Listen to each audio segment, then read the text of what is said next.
For decades, Femina Miss India has not just crowned the beauty, but it has also introduced the nation to the women who made a difference and who come from various backgrounds. We have a doctor, we have an athlete, and we also have a scholar in economics. We are very pleased to introduce you with the winners of 61st edition of Femina Miss India 2026. We have Femina Miss India World 2026 Sadhvi Sail with us, who represented Goa state. From Maharashtra, we have Femina Miss India 2026 first runner-up Rajnandini Pawar, and from Jammu Kashmir, Dr. Shri Advaita with us, Femina Miss India 2026 second runner-up. Welcome all on Times Network. We are very pleased to have you all. Congratulations. And first of all, I want to hear all about the journey and especially the moment, the very moment, the historic one which changed your careers, changed your life. Sadhvi, will begin with you.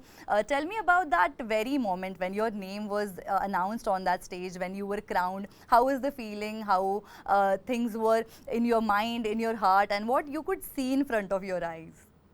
I think how I thought about it was I did my best in terms of whatever I could, and that day, more than a decision, it was more about being present in the moment, making sure I soak everything in, because that was the final day of our journeys, and I just wanted to be fully present, be really happy that I've come so far, and just feeling grateful and praying to God that everything works in our favor.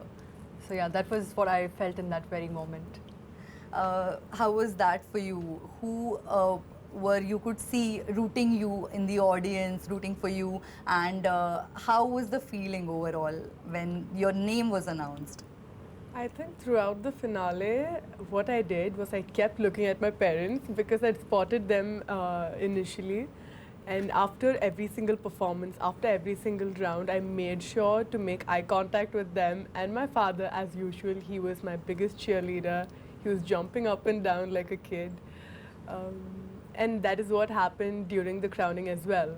So the minute I got crowned, I locked eyes with my parents, and I just could see the pride they had in their eyes and the joy that was in their hearts. And I felt really content with what God had blessed me with, and I tried to take it as gracefully as possible. That is it. Rajnandini, how was that feeling when your name was announced on stage and the entire journey must have come across your eyes? Yes, 100%. I think for me, all of us entered this journey with a lot of aspiration, hopes and dreams. 30 daughters from all across India, but only 3 get to go forward. So somewhere down the line, I was hoping and praying for the best, and I knew within myself that I have left no stone unturned for this journey, and I've put in every single ounce of effort that I probably can. And then in that moment, I had just surrendered to God, to the divine, and I was just hoping that from now on, whatever happens, it's going to be God's plan. So I know that whatever happens, happens for a reason, and I'm sure that all of us have a very bright future ahead of us. Now, coming to the journey of you all, I would start with Sadhvi first. Given your background from economics to construction sites, or giving opportunity to many in the field, male-dominated field, and now coming to this field, how are you feeling and how was the journey throughout? I think my journey was truly shaped through my curiosity. So I honestly wanted to feel very limitless and test my abilities to the best that I can, and just balance my creative aspect with my practicality that I've carried through my education. And I think in retrospect, if you look at all of these things, although they might look quite scattered, they all just sort of prepared me in terms of different skills that I could use and put together in this journey. And that made me feel more certain, more prepared in terms of where I was headed. And I think it all just came together beautifully, and somewhere this was all maybe the divine plan all along for me. And yeah, I just felt very prepared, blessed, grateful as well in that very moment. And I just carried myself in the best of my ability. Shri Advaita, coming to you, being a doctor, you were already curing people, you were already working for the masses. Then how was the shift to this field? When was that moment when you realized that this is what I want to do now? That realization was always there. It was not a sudden epiphany that I had. And medicine was, pageantry was never a departure from medicine. Rather, it is an extension of it. And the rebel in me has always chosen the unconventional path. So whenever people told me that I couldn't do something or warned me about limitations of a certain path or scope, the one thing I wanted to do is prove them wrong. And one thing I've always protected myself from is being defined from others by the narratives of others. So in my head, all I thought was, I like medicine, I like my purpose, but I also love parts of me that would really suit this particular platform. So why not embrace all of it? And this platform gave me that space where all parts of me can coexist. And it came out as this beautiful amalgamation, be it the credibility from medicine, be it the discipline from dancing, be it the visibility from modeling, and along with it, my army background, the values shaped by my parents, all of it came together, and I could portray myself in the most authentic form. Yeah. Rajnandri, how was it for you? Coming from Chhatrapati Sambhajinagar, representing your state and now on a national platform, how is the feeling, how was the journey, and what inspired you the most? In my life, there was not a single moment where I didn't want to do this. I knew from very early on that this is the path that I want to walk towards. I love being in front of the camera, I love expressing myself creatively, and every opportunity that I have to exactly do that, I will make sure that I do that. So I come from Chhatrapati Sambhajinagar, a beautiful city in Maharashtra, and overall, in my city, there are not a lot of opportunities that come especially related to the show business or the entertainment industry, and very rarely you will find somebody stepping into the industry from my city. So coming from surroundings where this is not common at all, or a pathway such as this is not very commonly seen, I think for me, I didn't want my surroundings or my boundaries to limit me. I've always said that I want to be limitless in my pursuit of everything that I do. So nothing around me has ever been a limitation for me. I always make sure and strive for better and bigger things. And for me, I think why I'm able to do that is the biggest support system that I have by my side in form of my family, my parents, my brother, my grandparents. I think it is because of them, their support, that they've pushed me that, तुझे जो करना है तू कर, हम तेरे साथ हैं. And I think that kind of support is something that will continually guide me to actually strive for the best for whatever that I want to do. And that is how I came. I trained for this. I made sure that every platform and every stage that I have an opportunity to be a part of, I actually inculcate every single quality I can. I've been a part of numerous stages before Femina Miss India, and I think a big part of who I am today are the learnings that I've gathered from those opportunities, from those platforms and stages. And every now and then, every step of my journey has been a learning curve for me, and I carry that with me today as I sit here with all of you. Well, to reach where you all are now, it takes years of discipline, immense efforts, and most importantly, it takes the support from the people in your surroundings, from your family, like you mentioned. I also want to understand from both of you, how was the family's response when you first told them that you want to pursue this, and while there are some misconceptions about the industry, how did you both manage to convince the parents? I think for me, when I first told them about it, my parents were very clear from the very get-go that they wanted to just give me the best of the education, and post that it is truly up to me as to what I do out of it. And they just wanted me to carve my own paths, and you know, they were supportive, but at the same time they said that they wanted to take a back seat and let me navigate this by myself and have my own learnings and my own victories on this journey. So that was their response. But once I won, like, I could see the tears of joy in their eyes. I could see that sense of pride, you know. And most Indian households, as you see, like, the parents, they're always, you know, nahi, aur thoda kar sakte, aur thoda kar sakte. That's the sentiment. But that day, I truly saw that sense of contentment in their eyes. And yeah, that was really one of the most amazing moments of my life. Well, how was that for you, coming from an army family, changing states here and there, and managing your education? How difficult was it? Was it difficult for you to convince? To be honest, my parents are the kind of people whose entire universe revolves around me. I am their most beloved daughter, and in fact, I'm more of a parent to them. So they were a little overprotective at first. They were a little apprehensive towards this particular industry, given there's so many stories and myths revolving around it. But as they saw me and as they witnessed my process of training and how passionate I was in this journey, I think somewhere along the line they started growing in support of it, and now I don't think there's anyone else who can surpass them in terms of support and cheering me and encouraging me.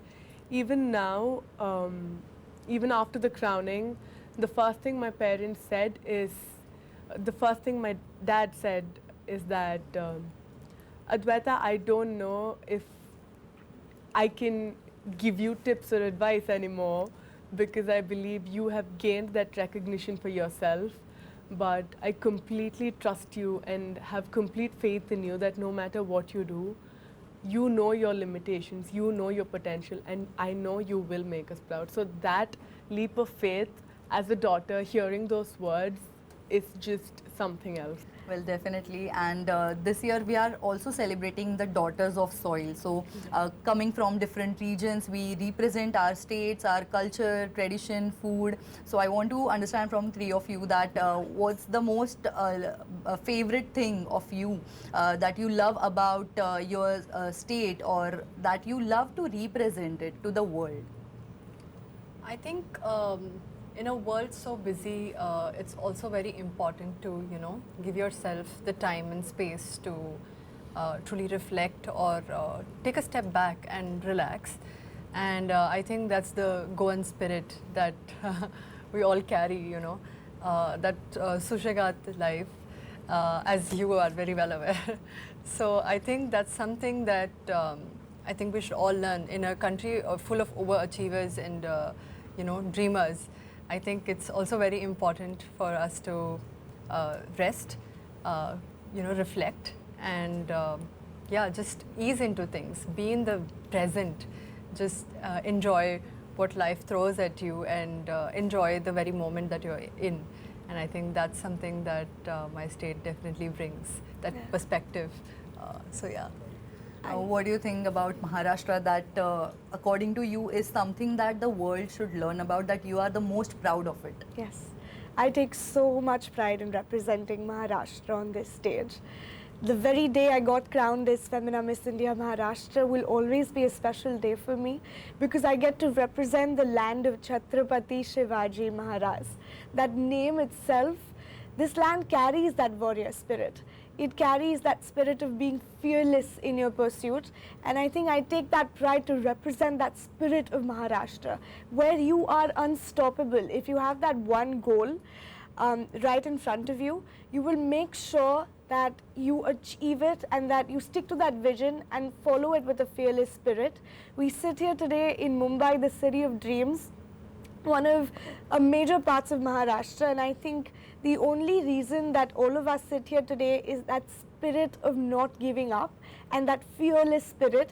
And for me, a lot of those teachings come from Chhatrapati Shivaji Maharaj, and I make sure wherever I can embody that, I will, because to be able to represent a land of legacy of Shivaji Maharaj is something I take great, great pride in.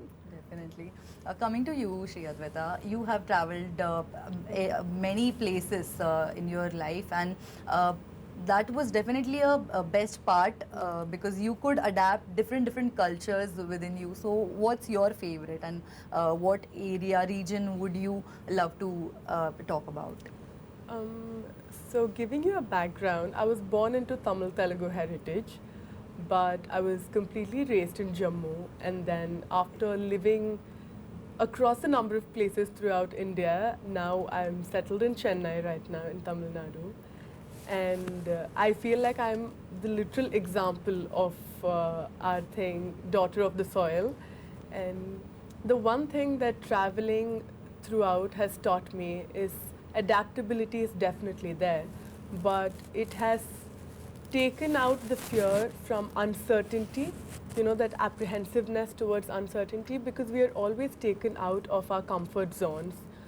And that gives you an edge over the others because you're not apprehensive towards life anymore. You're not scared of the unknown anymore. So that is a very good factor I feel a lot of the army kids imbibe.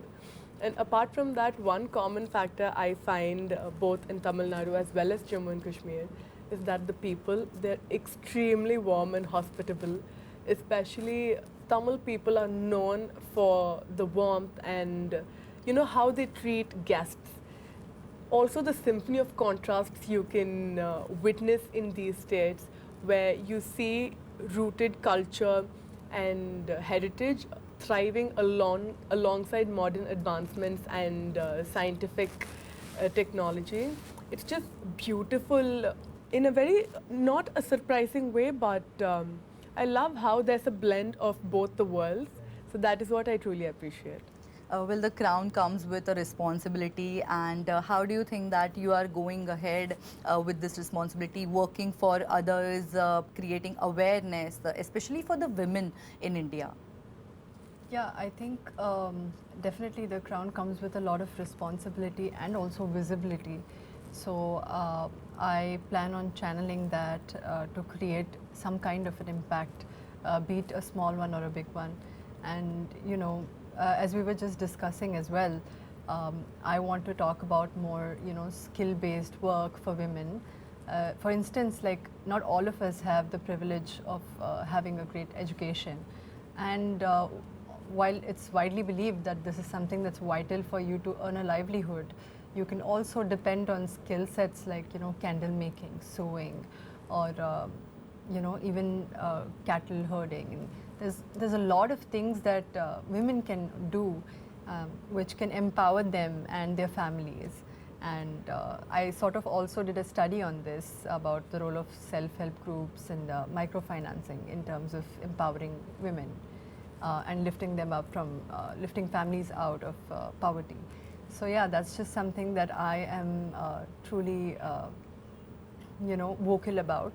Shri Advaita, how would you use this platform to contribute from your side to empowering women? Or we have seen how you have already worked for the health care of women, from sanitary napkins to rest of the battles that women fight for.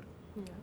So my purpose towards women's health, especially reproductive and menstrual health, it started back in 2016 when I'd come up with the idea of eco-friendly sanitary napkins. And I went across Tamil Nadu to multiple universities and schools and basically promoted menstrual hygiene and reproductive health campaigns to the students. It started off as a school project, which later turned into something much bigger in magnitude. And I've always been vocal. This process got to the next level with the help of my medical education, with the help of my MBBS degree. So it is when I worked in my hospital wards and I could hear stories from women of my age and older or younger, it was very sad to see how women's symptoms are mostly neglected and dismissed, saying, oh, this is normal. It is supposed to happen to women. But that is not the case. That is not the reality. And conditions like PCOS, which is almost present in more than 90% of the women nowadays, but only half of them are aware of this condition and are aware that they might be suffering from this condition. So my plan was very clear. It was to promote health literacy amongst women and equip them with knowledge about what exactly happens in their bodies, what exactly happens to their uterus, to their hormones and whatnot. And then following it up with a free of cost medical health checkup, which includes a screening of the uterus. So my journey started long ago. This platform helped me amplify my voice and reach a larger magnitude of audience, to which I'm extremely grateful. Well, even at this point, as young kids are watching us and they are getting inspired by your words. So, what would your message would be for the future of the new generation? What would you give them the advices? I think my advice would be to forever be curious, learn as much as you can, be grateful, be grounded, and don't limit yourself to something, to your own thoughts and beliefs about yourself. Life is long, and you're going to discover many different sides of who you are. So just be open to new opportunities, be receptive of what's coming your way, and be compassionate towards people around you. That will just make, just one person equipping themselves with all these skills can truly just change a lot in one society. So I think that's my message. What, according to you, is the rumor that the new generation thinks that it is easy to reach where you are, the struggle behind it, and what message in that case you would want to give? Nothing comes easy in life. Nothing comes easy in life. In fact, my final answer for Femina Miss India was that you have to back up your talent with hard work. You have to make sure that you actually put in the work. And more than often, people think that you can just wish and pray for something, but you have to work towards your dreams for your dreams to actually happen and for your dreams to actually work. And quoting my final answer, I'd like to say that talent can take you to a door, but your hard work is something that is going to keep you in the room. So it is very, very essential that you understand what path that you want to take forward, and you, with utmost sincerity, pour your everything that you have into that dream, into that vision you have for yourself, or that goal you carry for yourself. Today we live in a world full of distractions. We may be connected with somebody who is 7 seas across from us, but at the same time we might be disconnected from somebody who might just be 7 feet apart from us. So it is so important to know and understand, to live in the moment, to be present, to be grateful, and at the same time to genuinely work towards what you want to, because life does not often give you many chances, but when it does, make sure that you squeeze every single drop out of that opportunity. Well, even at this young age, all three of you have achieved so much in life, and I want to talk about it from your point of view, that what message would you give to others that they are looking forward to you becoming you? What would you tell them? I think the one advice that I'd like to give to the future generation is that life can be really tumultuous and confusing, and it is very important to hold on to oneself. I mean, people around you are going to be constantly telling you what you are and what you aren't. So it is very important that you hold on to who you are, to hold on to your truest identity, and ignore the noise around you and listen to what actually is inside your heart. These are the three beautiful women with three extraordinary journeys who inspired us today and who are continuing inspiring to thousands and lakhs of kids who want to become be where they are, and this is definitely going to inspire lots and lots of kids out there. And with this, we come to an end on this interview with Times Network. All the very best for your future projects, all the very best to you as well. With that, let's all celebrate the daughters of the soil. Thank you so much for joining us here at Times Network. Thank you Thank so Ucha much Kamil. for having me.